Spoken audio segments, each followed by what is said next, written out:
पाप मोचनी एकादशी। यूँ तो सभी एकादशियों के व्रत पापों को समाप्त करके अत्यंत पुण्यदायक होते हैं, परंतु चैत्र मास के कृष्ण पक्ष की एकादशी का व्रत तो जन्म जन्मांतर के पापों को नष्ट कर देता है, सभी प्रकार की समृद्धि, सुख और अंत में मोक्ष प्रदायक होता है। भगवान विष्णु की पूजा आराधना करने का इस दिन विधान है।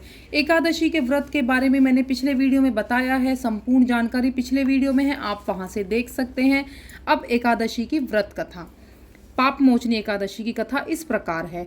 अब तक सुनाई हुई सभी कथाओं के लिए भगवान श्री कृष्ण का भांति भांति से साधुवाद करते हुए धर्मराज युधिष्ठिर ने कहा, हे माधव, चैत्र मास के कृष्ण पक्ष की एकादशी के नाम, विधि विधान और महत्व के बारे में बतलाइए। यह भी बतलाइए कि इस दिन किस देवता की और किस प्रकार से पूजा की जाती है। तब भगवान श्री कृष्ण ने कहा, हे राजन, सभी पापों को नष्ट करने वाली इस एकादशी का नाम पाप मोचनी एकादशी है। इस दिन भगवान विष्णु की पूजा का विधान है। आपने जो प्रश्न मुझसे पूछा है वही प्रश्न एक बार मधांता ने लोमश ऋषि से पूछा था। तब लोमश ऋषि ने जो कथा सुनाई थी वह मैं तुमसे कहता हूँ, ध्यानपूर्वक सुनिए। देवताओं के खजांची कुबेर के बाग का नाम चैत्र था। उस बाग में गंधर्वों की कन्याएं किन्नरों के साथ विहार करती थी। अनेक ऋषि मुनि भी वहां तपस्या करने आते रहते थे। स्वयं देवराज इंद्र भी चैत्र और वैशाख मास में देवताओं सहित वहां आकर क्रीड़ा किया करते थे। वहीं अपने एक आश्रम में मेधावी ऋषि तपस्या करते थे। वे शिव के परम भक्त थे। एक दिन मंजू घोषा नाम की अप्सरा ने ऋषि को मोहित करने का विचार किया। वह भय के मारे उनके समीप तो नहीं गई, परंतु दूर बैठकर वीणा पर मधुर गीत गाने लगी। उसी समय कामदेव भी मेधावी ऋषि को जीतने के लिए वह आ पहुंचे। उन्होंने उस सुंदर अप्सरा की बाहों को धनुष, कटाक्ष को डोरी, नेत्रों को संकेत और कूचों को कुरी बनाकर मंजू घोषा को सेनापति बना लिया। मेधावी ऋषि भी युवा और हष्टपुष्ट थे और साथ ही यज्ञोपवी तथा दंड धारण किए हुए ब्रह्म तेज से युक्त थे। मंजू घोषा ऐसे सुंदर ऋषि को देखकर उनकी सुंदरता पर मुग्ध हो गई और अपने गीत, चूड़ियों, नुपुरों की झंकार तथा नृत्य और हाव भाव से दिखाकर मुनि को रिझाने लगी। कुछ समय तक यही क्रम चलता रहा और अंत में कामदेव ने ऋषि को पराजित कर दिया।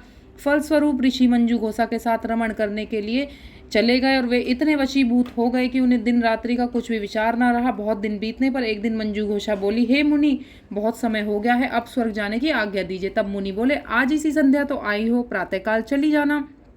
मुनि के यह वचन सुनकर अप्सरा कुछ समय तक वहां रुकी और कुछ दिन बाद पुनः विदा मांगने लगी तो मुनि कहने लगे, अभी आधी रात ही हुई है, कुछ समय और ठहरो। अप्सरा ने कहा, महाराज, आपकी रात बहुत लंबी है, आप जरा स्मरण कीजिए कि मुझको यहाँ आए हुए कितने वर्ष बीत गए हैं। उस अप्सरा की बात सुनकर मुनि ने समय का विचार किया तो ज्ञात हुआ कि अप्सरा के साथ रमण करते हुए उनको 57 वर्ष 7 मास और 3 दिन बीत गए हैं। यह ज्ञान होते ही वह अप्सरा उन्हें अपने काल के समान प्रतीत होने लगी। मुनि अत्यंत क्रोधित हुए, उनकी आंखों से ज्वाला उत्पन्न होने लगी। वे बोले, मेरी कठिन परिश्रम से की गई तपस्या को तूने नष्ट कर दिया। तू महापापिनी और दुराचारिणी है, तुझे धिक्कार है। तूने मेरे साथ घात किया है, इसलिए मैं तुझे श्राप देता हूँ, तू पिशाचिनी हो जाए। मुनि के श्राप से मंजू घोषा उसी समय पिशाचिनी हो गई। वह भयभीत होकर मुनि से प्रार्थना करने लगी, हे महाराज, इस श्राप का किसी प्रकार से निवारण कीजिए। अप्सरा के दीन वचन सुनकर मुनि बोले, अरे दुष्ट, यद्यपि तूने मेरा बहुत अनिष्ट किया है, परंतु फिर भी मैं तुझे श्राप से मुक्त होने का उपाय बताता हूँ।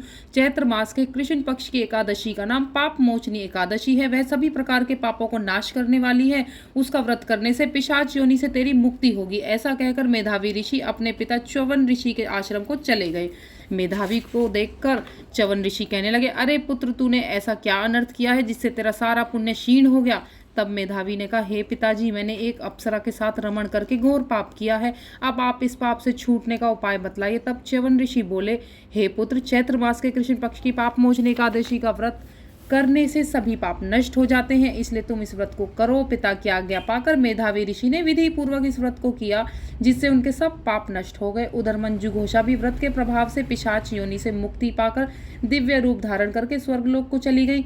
लोमश ऋषि बोले, हे राजन, पाप मोचनी एकादशी के व्रत करने से संपूर्ण पाप नष्ट हो जाते हैं। इस कथा को सुनने पढ़ने से 1000 गोदान का फल मिलता है। इस व्रत को करने से ब्रह्म हत्या, गर्भपात, सुरापान, गुरु पत्नी से प्रसंग आदि जैसे पाप भी नष्ट हो जाते हैं और अंत में स्वर्ग की प्राप्ति होती है। कथा समाप्त। श्री हरि विष्णु नमः।